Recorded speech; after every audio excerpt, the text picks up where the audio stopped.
നമ്മളിപ്പോൾ ബേപ്പൂരിൽ നിന്ന് ചാലിയത്തേക്ക് ജങ്കാറ് മാർഗമാണ് പോകാൻ പോകുന്നത്.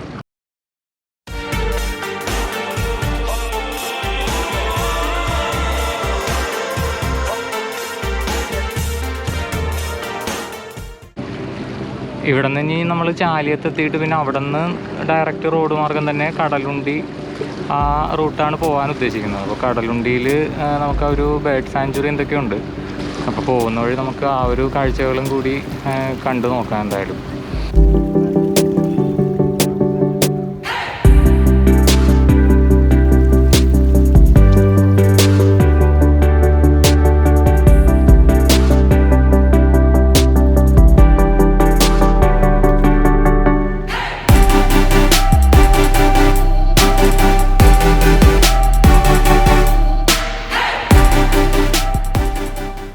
ബേപ്പൂരിൽ നിന്ന് അങ്ങനെ ജങ്കാർ കിടക്കുന്ന കാഴ്ചകളാണ് അപ്പോൾ ഇനി നമ്മൾ കാണാൻ പോകുന്നത്. അതാ മുന്നിൽ കാണുന്ന ജങ്കാർ ജെറ്റി അവിടെ അറ്റത്ത്, അവിടെ നിന്ന് ഇപ്പോൾ ആ ജങ്കാർ ഇങ്ങോട്ട് പുറപ്പെട്ടിട്ടുണ്ട്. അപ്പോൾ ആ വരുന്ന ജങ്കാറിലാണ് നമുക്ക് പോകേണ്ടത്.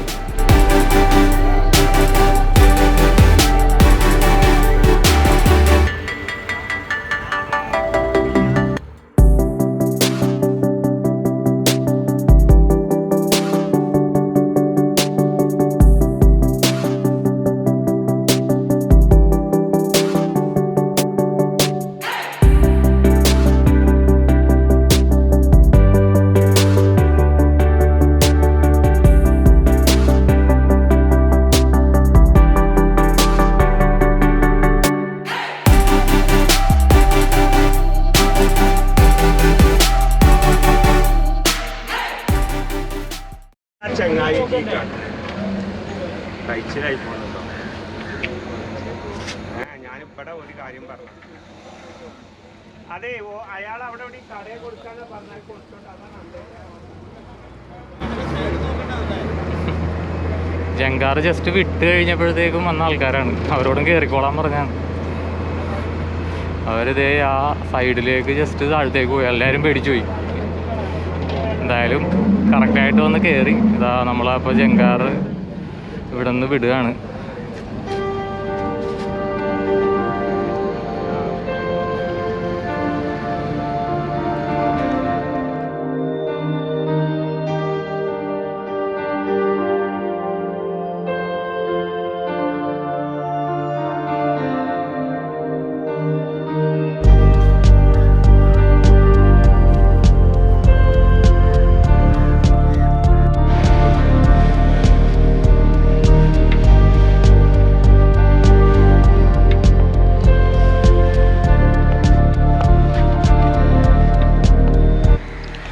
നമ്മളങ്ങനെ ജങ്കാറൊക്കെ വന്നിറങ്ങി.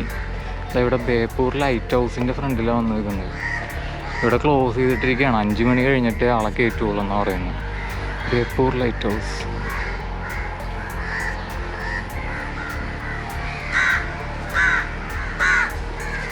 ഓക്കെ, അപ്പം നമ്മളിനി നേരെ കടലുണ്ടിക്ക് പോവുകയാണ് ഇവിടെ നിന്ന്.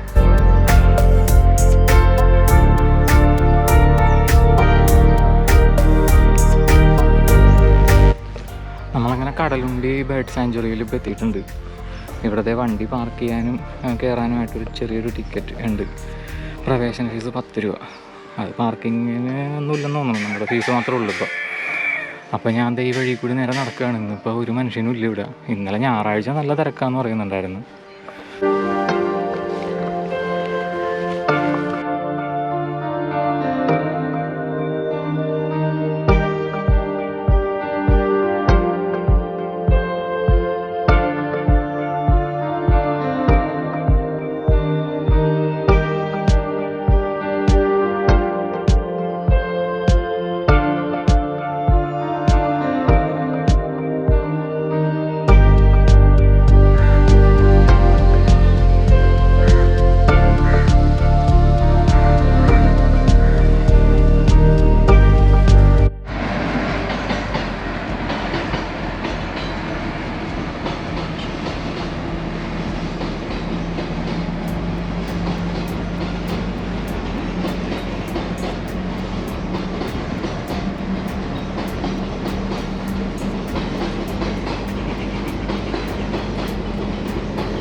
നമ്മളപ്പോൾ കടലുണ്ടി ബേർഡ് സാഞ്ചുറിയിലാണ് ഇപ്പോൾ വന്നിരിക്കുന്നത്.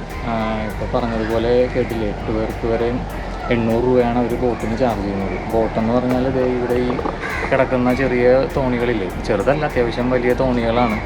അത് മോട്ടറൊന്നും വെച്ചിട്ട് കൊണ്ടുപോകുന്നതല്ല, മറ്റേ മുള വെച്ച് കുത്തി ആൾ തന്നെ കൊണ്ടുപോകുന്നതാണ്. അത് എനിക്ക് ബ്രൗഷർ തന്നിട്ടുണ്ട്, ഇതിൽ ഞാൻ കാണിച്ചു തരാം. ഇത് കണ്ടതാ, ഇതുപോലെ ആണ് അവർ കൊണ്ടുപോകുന്നത്. ഇത്രയും ഒരു 7-8 ടൂറിസ്റ്റുകളെ ഒരുമിച്ചിട്ടായിരിക്കും ഈ ഒരു തോണിയിൽ കൊണ്ടുപോകുന്നത്. അപ്പോൾ എനിക്ക് ഈ ഒരു ബ്രൗഷർ ഇപ്പോൾ അവരെടുത്ത് തന്നാണ്. അപ്പോൾ ഇവിടെ വന്നു കഴിഞ്ഞാൽ നമ്മൾ മാക്സിമം ഇതുപോലത്തെ ഒരു ബോട്ടിങ് കൂടി ചെയ്യാനായിട്ട് വേണ്ടി വരിക. കാരണം ബോട്ടിങ് കൂടി ചെയ്താൽ അതിൻ്റെ ഒരു ബെനിഫിറ്റ് ഉള്ളൂ. കാരണം അപ്പുറത്തായി കാണുന്ന ഒരു കണ്ടൽക്കാടും കാര്യങ്ങളൊക്കെ ഉള്ളത് നമ്മൾ ബോട്ടിന് പോയാൽ മാത്രമേ അത്ര അടുത്ത് നിന്ന് കാണാൻ പറ്റുള്ളൂ. അപ്പോൾ ഈ പക്ഷികളൊക്കെ കൂടുതലുള്ളതൊക്കെ അപ്പുറത്താണ്. ആ ഒരു തിട്ട അവിടെ ഉണ്ടെന്ന് പറഞ്ഞിരുന്നില്ല, നേരത്തെ കാണിച്ചു തന്നെ. അവിടെയാണ് കൂടുതലും പക്ഷികൾ വരുന്നത്. അപ്പോൾ വരുന്നവരൊക്കെ ഒരു ബോട്ടിങ് കൂടി ചെയ്യാനായിട്ടുള്ള ഇതിൽ പ്ലാനിങ്ങിൽ വരിക. ഫാമിലിയായിട്ടൊക്കെ വരുമ്പോഴത്തേക്കും എന്തായാലും ഒരു 8 പേരൊക്കെ ഉണ്ടെന്നുണ്ടെങ്കിൽ സുഖമായിട്ട് ഒരു അടിപൊളി ട്രിപ്പ് തന്നെ ആയിരിക്കും ഉണ്ടായത്.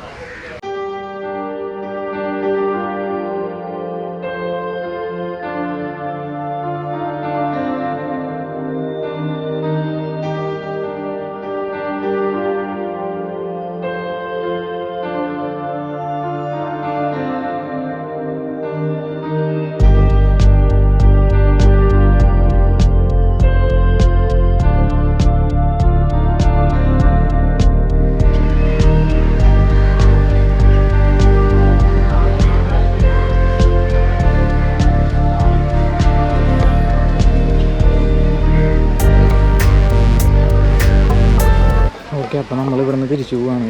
ഇവിടുന്ന് ആ ബാക്കിൽ നേരെ കാണുന്ന ഒരു പാലമുണ്ട്. ആ പാലം കയറിയിട്ട് നമുക്ക് എറണാകുളത്തേക്ക് പോകാം. അപ്പോൾ ആ പാലത്തിൻ്റെ അവിടെ കുറച്ച് കാഴ്ചകളുണ്ടെന്ന് പറയുന്നുണ്ട്. അപ്പോൾ അതും കൂടി കണ്ടിട്ട് നമുക്ക് ഈ ഒരു വീഡിയോ ഇവിടെ അവസാനിപ്പിക്കാം.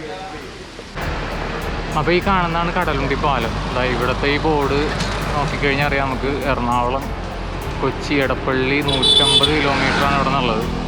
അപ്പോൾ നമുക്കിതാ ഈ പാലത്തിലേക്ക് കയറിയിട്ടുള്ള ഒരു കാഴ്ച ഞാൻ കാണിച്ചു തരാം കേട്ടോ. ഇവിടെ നിന്ന് ലെഫ്റ്റിലേക്ക് നോക്കിക്കഴിഞ്ഞ് കഴിഞ്ഞാൽ നമുക്ക് ഇപ്പോൾ ആ കണ്ട ഒരു ബേർഡ് സാഞ്ചുറി ഇല്ലേ, അതിൻ്റെ ഭാഗങ്ങളൊക്കെ കാണാൻ പറ്റും. അപ്പോൾ നമ്മൾ അവിടെ നിന്നിട്ട് ഈ പാലത്തിൻ്റെ കാഴ്ചകളൊക്കെ കണ്ടതായിരുന്നു. അപ്പോൾ എന്തായാലും ഞാൻ പാലത്തിലേക്ക് നടന്ന് കയറുകയാണ്. കടലുണ്ടിക്കടവ് പാലം, അതാണ് ഈ പാലത്തിൻ്റെ ശരിക്കും പേരട്ടോ. ശരിക്കും ഒരു അഴിമുഖം തന്നെയാണ്. ഇത് കണ്ടില്ല, ഇവിടെ റൈറ്റ് സൈഡിൽ കാണുന്ന കടലാണ്, തൊട്ടടുത്ത് തന്നെയാണ് കടൽ. ഇവിടെ നിന്ന് ഒരു എന്താ പറയുക, ആ ഒരു തെങ്ങൻ തോപ്പൊക്കെ നിൽക്കുന്ന കണ്ടില്ല. അവിടെ നിന്ന് ഈ പാലത്തിൻ്റെ അവിടെ നിന്ന് ഒരു 20-25 മീറ്റർ കാണുള്ളൂ കഷ്ടിച്ച്, കൂടി ഒരു 50 മീറ്റർ. അതിൻ്റെ അപ്പുറം കടലാണ് ഈ കാണുന്നത്. ഇവിടെയൊക്കെ അത്രയും പോലും ദൂരമില്ല, ജസ്റ്റ് എഡ്ജിലാണ് നിൽക്കുന്നത്. ഞാൻ അതിൻ്റെ അപ്പുറത്തേക്ക് പോയി കാണിച്ചു തരാം. അതായത് കണ്ടില്ലേ, കടൽ തീരുവാണ് ഈ കാണുന്നത്. ഇവിടെ ഈ പാലത്തിലൂടെ നമ്മൾ നടന്നാൽ ഈ വലതുവശത്ത് കൂടി ഒഴുകി വരുന്ന ആ ഒരു പുഴയാണ് ഇവിടെ ഈ കടലിൽ വന്ന് ചേരുന്നത്. ഇത് അവിടെ ദൂരത്ത് അവിടെ പാറക്കെട്ടിൻ്റെയൊക്കെ മുകളിൽ ആൾക്കാരെല്ലാം കയറി നിൽക്കുന്നുണ്ട്. ആ ഒരു തെങ്ങൻ തോപ്പ് ഒക്കെ കണ്ടില്ല, അതിൻ്റെ ഇടയിലൂടെ നടന്നു കഴിഞ്ഞാൽ നമുക്ക് ആ ഒരു പോയിന്റിൽ വരെയും പോകാം, ആ ഒരു എൻഡിൽ.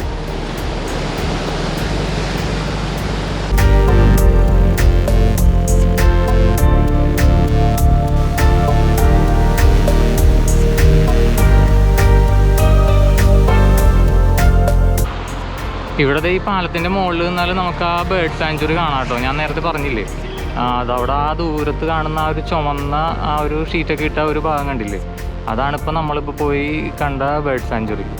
അപ്പോൾ അവിടെ നിന്ന് നമ്മൾ ഇപ്പോൾ കറങ്ങിയിട്ട് ഇപ്പുറത്തെ വഴിയിലൂടെയാണ് നേരെ നമ്മളിപ്പോൾ റോഡിലേക്ക് എത്തി ഈ പാലത്തിൽ കയറിയത്. കാരണം ഇവിടെ നിന്ന് വേറൊരു കാര്യം കൂടി കണ്ടില്ലേ, ആ ഒരു റെയിൽ പാളം കടന്നു പോകുന്നുണ്ടോ, റെയിൽ പാളത്തിൻ്റെ ഒരു ബ്രിഡ്ജാണ് അതിൻ്റെ അപ്പുറത്തുകൂടി കടന്നു പോകുന്നത്. അതും ഒരു വൈഡ് ആംഗിളിൽ നമുക്ക് ഇവിടെ നിന്ന് കാണാം. ഒരു ട്രെയിനൊക്കെ ഫുള്ളായിട്ട് തന്നെ കാണാൻ പറ്റും ചിലപ്പോൾ. പക്ഷികളൊക്കെ വന്നിരിക്കുന്ന ഭാഗമാണ് ആ കാണുന്നത്. ആ ഒരു തിട്ട പോലത്തെ ഭാഗം കണ്ടില്ലേ, അവിടെ ഒരുപാട് പക്ഷികൾ ഇപ്പോൾ തന്നെ ഉണ്ട്. ഇവിടെ നിന്ന് നോക്കിക്കഴിഞ്ഞാൽ മാക്സിമം സൂം ചെയ്ത് കിട്ടുന്ന ഒരു കാഴ്ചയാണ് ഇപ്പോൾ നമ്മൾ കാണുന്നത്. നമ്മുടെ മൊബൈലിലാണ് ഞാനിപ്പോൾ ഇത് സൂം ചെയ്തെടുക്കുന്നത്. ഗോപ്രോയിൽ നമുക്ക് സൂമിങ് പരിപാടിയൊന്നും നടക്കില്ലല്ലോ. നമ്മളങ്ങനെ ആ ഒരു ബ്രിഡ്ജിൻ്റെ താഴെ എത്തി. ഈ കാണുന്ന ബ്രിഡ്ജിൻ്റെ മുകളിൽ നിന്നുള്ള കാഴ്ചകളാണ് കണ്ടത്. അപ്പോൾ ആ താഴെ കൂടി ഇവിടെ നമുക്ക് ആ തെങ്ങിൻ തോപ്പുകളുടെ ഇടയിൽ കൂടി നടന്ന ആ പാറക്കെട്ടുകളുടെ അറ്റം വരെ പോവാം. ഇവിടെ നല്ല കളർഫുള്ളായിട്ടുള്ള കുറച്ച് കാഴ്ചകളുണ്ട് കേട്ടോ. ഇവിടെ കുറേ ചേട്ടന്മാരിരുന്ന് വല നെയ്യാണ്. നല്ല റെഡ് കളറിലെ വല കേട്ടാ, കണ്ണടിച്ചു പോകുന്ന കളർ. ഇവിടെ കുറേ പേര് ഇരിക്കുന്നുണ്ട് കേട്ടോ, ഇതിനു വേണ്ടി ഇരിക്കുന്നവരാണിത്. ഇതാ കുറേ ബോളുകൾ മറ്റേ ഊഞ്ഞാല് പോലെ കെട്ടിയിട്ട് ഇരിക്കുന്നതാണ് അതിൻ്റെ ഉള്ളിലിട്ടേക്കുന്നത്. അതൊക്കെ വലയുടെ അറ്റത്തിടുന്നതായിരിക്കും. ഇതാ ഇവിടെ കാണുന്നതാണ് ആ ഒരു പാലം. ഇവിടെ നമുക്ക് നടന്നു പോവാം. ഈ ഒരു തെങ്ങൻ തോപ്പുകൾക്കിടയിലൂടെ നമുക്ക് നല്ല തണലാണ് കേട്ടോ ഇവിടെ. വെയിലൊട്ടുമില്ല, ഈ തെങ്ങുകളൊക്കെ ഇങ്ങനെ നിൽക്കുന്ന കാരണം. ഇവിടെയൊക്കെ ഇറങ്ങി പോവാട്ടോ. ഇവിടെയൊക്കെ കുറേ ഇങ്ങനെ കണ്ടില്ല, ഇതൊക്കെ ഈ ഇതിൻ്റെ കല്ലാണ്, ഈ മറ്റേ കൽപ്പൊടിയുടെ വലിയ കല്ലില്ലേ, കൽക്കട്ടകൾ, അതുപോലത്തെ കല്ലുകളാണ് ഇവിടെ കൂടുതൽ. ഇത് പാറയല്ല കേട്ടോ, ശരിയാണ്. ഇവിടെ മുഴുവനും അങ്ങനത്തെ കല്ലുകളാണ്. ഇതുണ്ട് ഈ ചുമന്ന കളറിലുള്ള ഒരു ചെങ്കല്ല് പോലത്തെ കല്ലുകൾ ഇതുണ്ട്.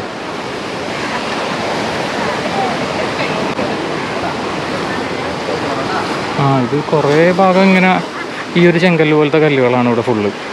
ചെങ്കല്ലാണോ ഇനി പാറയുടെ കളർ മാറി ഇങ്ങനെ ആയതാണോ എന്നൊന്നും എനിക്കറിയില്ല. ഓക്കെ, എന്തായാലും എന്താ ഇവിടെ നിന്നുള്ള കാഴ്ച അടിപൊളിയാണ്. ഈ പാലത്തിൻ്റെ അപ്പുറത്ത് പുഴയും ആ പാലത്തിൻ്റെ ഇപ്പുറത്തേക്ക് കാണുന്ന കടലുമാണ്.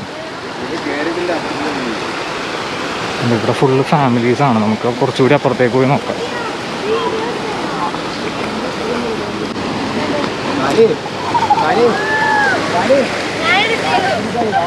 ഇത് നല്ല റഫായിട്ട് കിടക്കുന്ന കല്ലാണ് കേട്ടോ, അങ്ങനെ തെന്നുന്നൊന്നുമില്ല. മറ്റേ പാറയാണെങ്കിൽ വഴുക്കലായിരിക്കില്ലേ, ഇത് പക്ഷെ അങ്ങനെയൊന്നുമില്ല, നല്ല ഗ്രിപ്പുണ്ട്.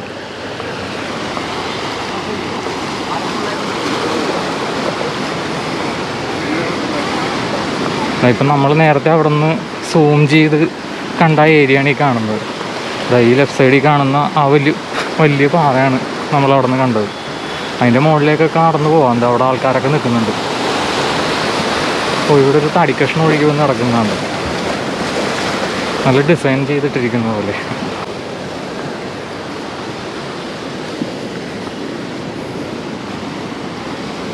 ഫോട്ടോ എടുക്കാനുള്ള കഷ്ടപ്പാടിലാണ് ഓരോരുത്തർ.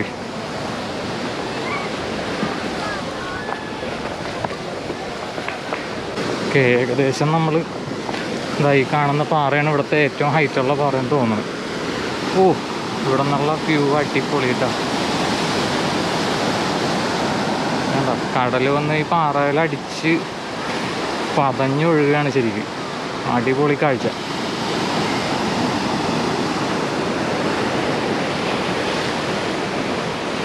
ഇപ്പുറത്തേക്ക് കാണുന്ന പാറയുടെ ആ ഭാഗത്തേക്ക് കൂടി നമുക്കൊന്ന് പോയി നോക്കാം.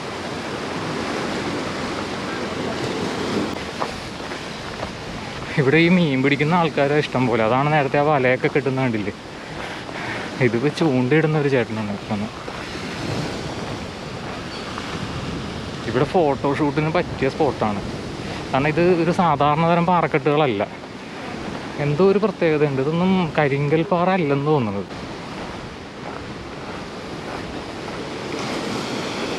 രണ്ട് പാറയുടെ ഇടയിൽ കൂടിയുള്ള ഒരു വ്യൂ കാണിച്ചു തരാട്ടെ.